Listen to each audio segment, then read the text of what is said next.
দাসীর সাথে সহবাস জায়েজ হলে টাকা দিয়ে পতিতালয়ে গেলে কি গুনাহ হবে? কারণ তখন তো সাময়িক সময়ের জন্য দাসী কেনা হয়। অত্যন্ত আফসোসের বিষয় যে প্রশ্নকর্তার দাসী সম্পর্কে ধারণা নাই। কৃত দাসী, সাধারণ দাসী না, কৃত দাসীর সাথে সহবাস করা জায়েজ আছে, স্ত্রীর মতো আচরণ করা জায়েজ আছে। কার জন্য? ওই কৃতদাসীর যে মালিক তার জন্য।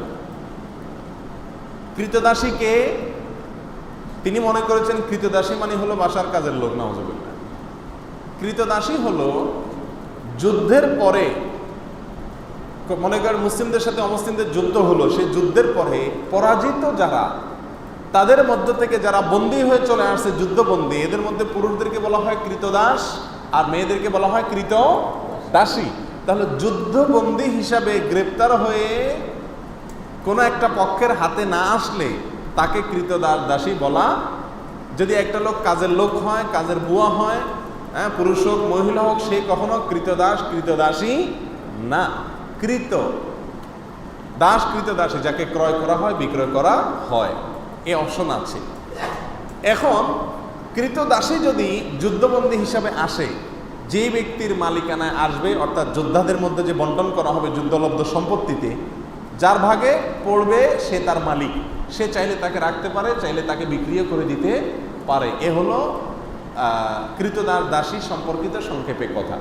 এখানে কৃতদাসীর সঙ্গে সহবাস করাকে ইসলাম অ্যালাউ করেছে কেন? এটা নিয়ে আমাদের নাস্তিক ভাইদের বা নাস্তিক বন্ধুদের প্রশ্নের কোনো শেষ নেই। তারা বলে, হ্যাঁ, একজন কৃতদাসীর সাথে ইসলাম সহবাস করাকে কীভাবে বৈধ করেছে? কেন বৈধ করেছে? আমি সংক্ষেপে শুধু বলতে চাই। মনে করুন বাংলাদেশের মানুষের সাথে অন্য কোনো দেশের মানুষের যুদ্ধ হলো, যুদ্ধে যারা গ্রেপ্তার হয়ে বাংলাদেশের মানুষের কাছে চলে আসলো, তাদেরকে যদি পরাজিত শক্তি যারা, তারা তাদের যুদ্ধবন্দীদেরকে নেওয়ার জন্য কোনো চুক্তিতে আসতে পারলো না, যে কোনোভাবে নিতে পারলো না, ফেরত নিতে পারলো না, এখন এই লোকগুলা যুদ্ধবন্দী হিসাবে যাদের হাতে আছে তাদের কাছে কিভাবে থাকবে? ছেলেদেরটা তো যেমন তেমন কাজকাম করলো, সমস্যা নেই। মেয়েরা তো বাসা বাড়িতে থাকবে। তাহলে এই মেয়েটা বাসা বাড়িতে থাকলে তার নিরাপত্তার কোনো রাস্তা আছে? কোনো রাস্তা নেই।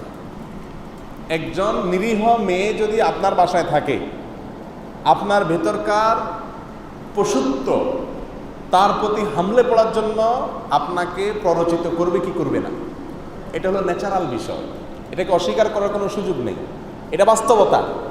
এই জন্য ইসলাম বিধান রেখেছে যে ওই ব্যক্তি যিনি সেই কৃতদাসীটাকে পাবেন, তার ভাগে বন্টন করা হবে, তাকে দেওয়া হবে রাষ্ট্রপ্রধানের পক্ষ থেকে, সেই ব্যক্তির স্ত্রীর মতো হয়ে যাবে। এই কৃতদাসী তার জন্য কি হয়ে যাবে? স্ত্রীর মতো হলে তার সন্তান, তার ভাই, তার অন্য কোনো লোক তার দিকে লোলুপ দৃষ্টিতে তাকাবার কোনো স্কোপ থাকবে না। এটা হলো তার জন্য এক ধরনের নিরাপত্তা নিশ্চিত করা। আমি কি বুঝাতে পারছি? এই লোকটা যদি তাকে বিক্রি করে দেয়, কেমন যেন একজন মেয়েকে তালাক দিয়ে আরেক জায়গায় বিয়ে দেওয়ার মতো। তখন যিনি কিনলেন ওই ব্যক্তি তার জন্য ওই প্রথম ব্যক্তির মতো স্বামীর জায়গায় থাকবে। শুধু তাই নয়, ইসলামী শরিয়ার বিধান হলো এই মহিলা থেকে যদি কোনো বাচ্চা হয় ওই ব্যক্তির, তাহলে সেই বাচ্চা হওয়ার সঙ্গে সঙ্গে এই মহিলা চিরকালের জন্য সাধারণ কৃতদাসীর নাম থেকে বের হয়ে যাবে। অর্থাৎ এই মহিলাকে আর সে চাইলে আপনার কি করতে পারবে না? বিক্রি করতে পারবে না। তাহলে কৃতদাসী এক জিনিস আর কাজের বুয়া আরেক জিনিস। আপনি কৃতদাসীর সাথে সহবাস করা যায় সেজন্য পতিতালয়ে যাওয়াকে জায়েজ বলবেন, এটা মূর্খতা ছাড়া